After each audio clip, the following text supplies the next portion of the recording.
বিএনপির মহাসচিব পদে রদবদল হচ্ছে এবং বর্তমান মহাসচিব যিনি অত্যন্ত সম্মানিত, জনপ্রিয় এবং ওয়েল অ্যাকসেপ্টেড, জনগণ কর্তৃক তিনি গ্রহণীয় ব্যক্তিত্ব।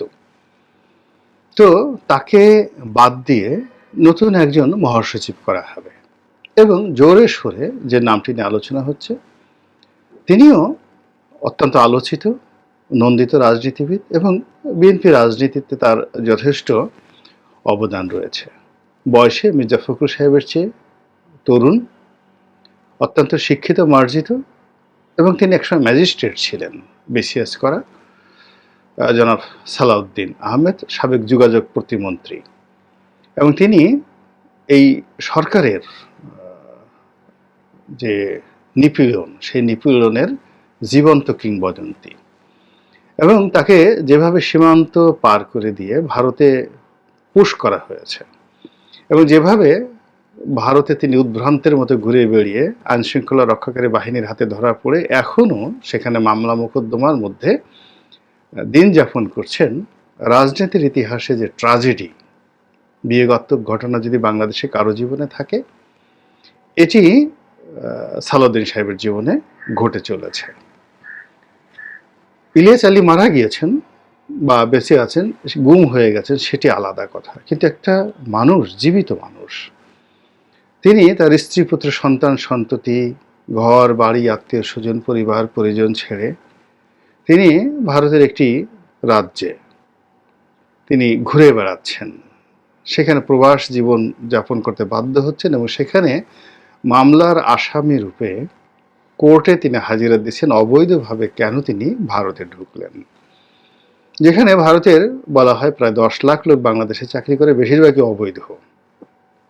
তো অবৈধ ভারতীয় নাগরিকরা বাংলাদেশে চাকরি করে তারা শত শত কোটি মার্কিন ডলার তারা বাংলাদেশ থেকে ভারতে নিয়ে যাচ্ছে, আর বৈধভাবে বাংলাদেশে লক্ষ লক্ষ ভারতীয়রা চাকরি করছে উঁচু উঁচু পদে।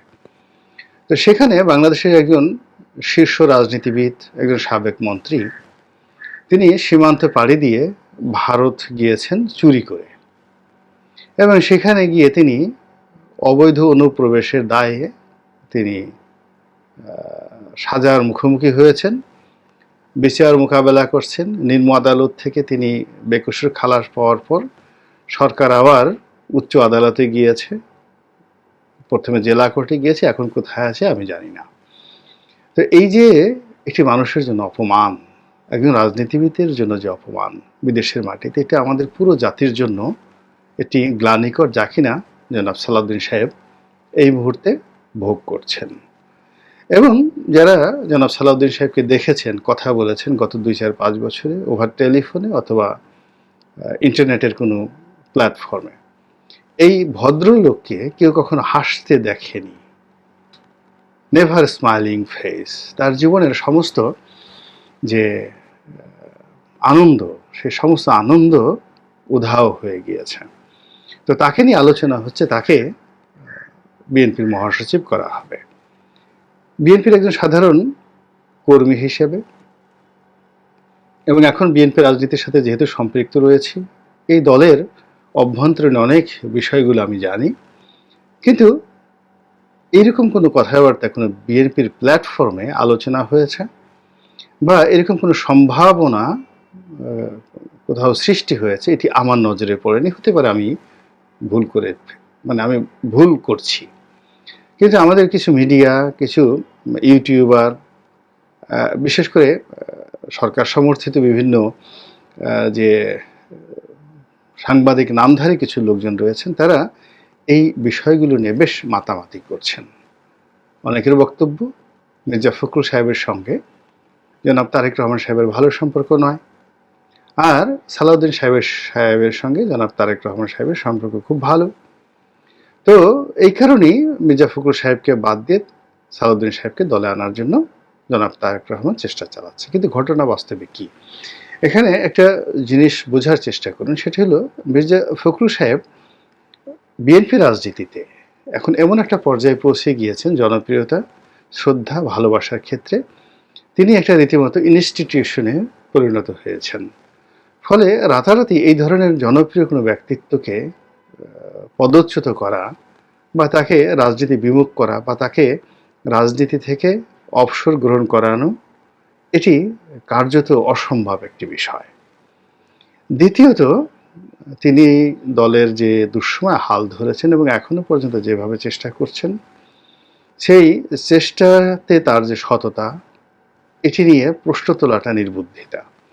এবং তিনি এই বয়সে যে কতগুলো মামলা তিনি মাথায় নিয়ে ঘুরছেন এবং যতবার তিনি জেলখানাতে গিয়েছেন এবং এখন অসুস্থ শরীরে যেভাবে দলীয় কর্মকাণ্ড করে বেড়াচ্ছেন, ঘুরে বেড়াচ্ছেন, আমার কাছে মনে হচ্ছে না যে মির্জা ফখরুল সাহেবের চেয়ে আমার বয়স কম করে হলেও 15-16 বছরের আমি ছোট হব, কিন্তু আমার এই শরীর নিয়েও মির্জা ফখরুলের মতো আমি এই সার্ভিস দিতে পারবো না যেটা তিনি দিয়ে যাচ্ছেন।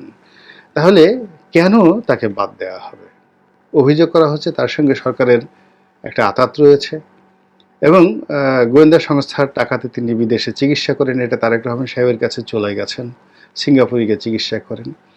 এসব কথা বাংলাদেশের যারা অনর্বর মস্তিষ্কের অধিকারী তাদের জন্য খুব প্রযোজ্য। সিঙ্গাপুরে যেখানে লেদু কেদু ধলারা গিয়ে চিকিৎসা করছে, আরে সিঙ্গাপুরে চিকিৎসা করানোর জন্য মির্জা ফখরুলকে কেন সরকার থেকে টাকা নিতে হবে? তার নিজের যেভাবে সামর্থ্য রয়েছে, তার পরিবারের সামর্থ্য রয়েছে, আত্মীয় স্বজন রয়েছে, তার মেয়ে ছেলেরা, ছেলে নাই, তার মেয়ে জামাইরা যথেষ্ট ধনবান এবং বিএনপির মধ্যে আরও অনেক কোটিপতি কর্মী সমর্থক রয়েছেন যে মহাসচিবের জন্য 1 কোটি টাকা খরচ করে বিদেশে চিকিৎসা করিয়ে আনার মতো সামর্থ্যবান নেতা এবং কর্মী বিএনপিতে অনেক রয়েছে এবং যারা 10 পায়ে দাঁড়িয়ে আছেন মির্জা ফখরুল সাহেবকে সাহায্য করার জন্য। যে সেখানে তিনি সরকারের কাছ থেকে 5 লাখ, 10 লাখ, 20 লাখ টাকা নিয়ে সেখানে যাবেন, এই সকল কথাবার্তা যারা বলেন সাধারণত নিম্ন মস্তিষ্কের, নিম্ন মন মানসিকতার এবং নিম্ন পরিবেশ থেকে এসছেন। এটি গেল এক। 2 নম্বর হলো জনাব সালাউদ্দিন সাহেব। এই মুহূর্তে তাকে যদি রাজনীতি করতে হয় ইমিডিয়েটলি বাংলাদেশে আসতে হবে। নিঃসন্দেহে তারুণ্যের দিক থেকে জনাব সালাউদ্দিন সাহেব মির্জা ফখরুল সাহেবের চেয়ে সামর্থ্যবান। তিনি যদি মাঠে রাজনীতি করেন তিনি আরও বেশি দৌড়াদৌড়ি করতে পারবেন। কিন্তু যেটি হচ্ছে সেটি হলো এই মুহূর্তে সরাসরি সরকারের টার্গেটেড হয়ে আপনি কুকি চীনের মতো গেরিলা যুদ্ধ করতে পারবেন, আরাকান আর্মির মতো গেরিলা যুদ্ধ করতে পারবেন।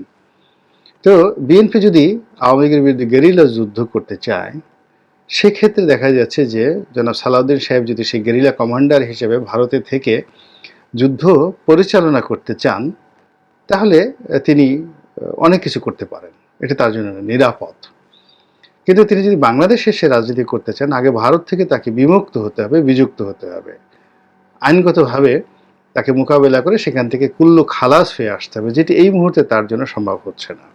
তো যেখানে দলের চেয়ারপারসন দেশের বাইরে, ভারপ্রাপ্ত চেয়ারপারসন দেশের বাইরে, তার সাধারণ সম্পাদকও যদি দেশের বাইরে থাকে, তাহলে দলের অবস্থা এখন যে অবস্থা আছে তার চেয়ে খারাপ হবে, এটি জনাব তারেক রহমান সাহেব অন্য যে কোনো জিনিসের চাইতে ভালো বোঝেন। 2 নম্বর হলো যে তিনি যদি সেই আইনগত বাধ্যবাধকতা ছাড়িয়ে বাংলাদেশে এসেও তিনি দলের মহাসচিব হতে চান, তাহলেও তাকে মির্জা ফখরুল সাহেবের সাহায্য লাগবে অন্তত পক্ষে 1 বছর।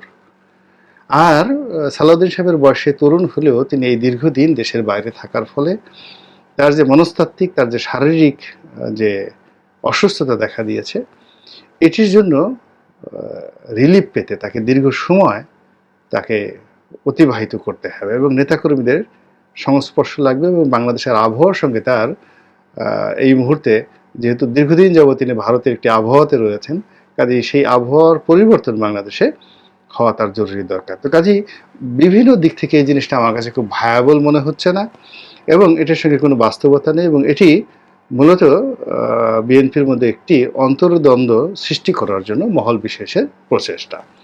কিন্তু এতে কিন্তু উপকারও হচ্ছে। উপকার হচ্ছে এই কারণে যে এই যে বিএনপিকে নিয়ে খুব উচ্চ পর্যায়ে আলোচনা হচ্ছে, মহাসচিব পদ নিয়ে আলোচনা হচ্ছে, যেখানে ওবায়দুল কাদের সাহেবের পরিবর্তে কে মহাসচিব হবেন, ওবায়দুল কাদের সাহেবের অবস্থা কি, এগুলি নিয়ে যখন কেউ আলোচনাই করছেন, অর্থাৎ আওয়ামী লীগের কে সাধারণ সম্পাদক আছেন বা কে হবেন এটি নিয়ে যখন মানুষের কোনো মাথা ব্যথাই নাই, সেখানে বিএনপির একজন জলযন্ত্র মহাসচিব থাকা সত্ত্বেও বিকল্প আরেকজন মহাসচিব নিয়ে চিন্তা ভাবনা হচ্ছে, ইট মিনস এই দলের যে গ্রহণযোগ্যতা এবং এই দলের যে জনপ্রিয়তা এটি এখনো পর্যন্ত অস্পর্শ। মানে এটি স্পর্শ করার ক্ষমতা আওয়ামী লীগ বা তাদের যারা লোকজন রয়েছে তাদের নেই। ফলে কি হচ্ছে, বিএনপির যে রাজনীতি এটি আবার ঘুরে দাঁড়ানোর সম্ভাবনা দেখা দিয়েছে। এবং যে জনপ্রিয়তা নিয়ে বিএনপি এখন মাঠে রয়েছে, নেতৃত্বের যে হতাশা রয়েছে এবং পুরো বাংলাদেশের গণতন্ত্র এবং রাজনীতিতে যে সুনামি চলছে, এই সুনামির মধ্যে যে কোনো সময় যে কোনো ঘটনা ঘটে যেতে পারে। তো সেক্ষেত্রে সবচেয়ে বড় রাজনীতি হলো জনগণের মনের মধ্যে থাকা, জনগণের মস্তিষ্কের মধ্যে থাকা এবং জনগণের আলাপ আলোচনার মধ্যে থাকা, যা কিনা বিএনপি এই মুহূর্তে আছে। এর ফলে কি হচ্ছে, বিএনপির মহাসচিব সালাউদ্দিন সাহেব হবেন, নাকি ডক্টর মহিন খান হবেন, নাকি মির্জা ফখরুলই থাকবেন, এটিকে বিরোধীরা যতই নেতিবাচক অর্থে প্রচার করুন না কেন, আলটিমেটলি বিএনপির জন্য এটি ইতিবাচক ফল বয়ে নিয়ে আসছে, আর আওয়ামী লীগের জন্য এটি আরও তুচ্ছ এবং তাচ্ছিল্যের কারণ হয়ে দাঁড়াচ্ছে।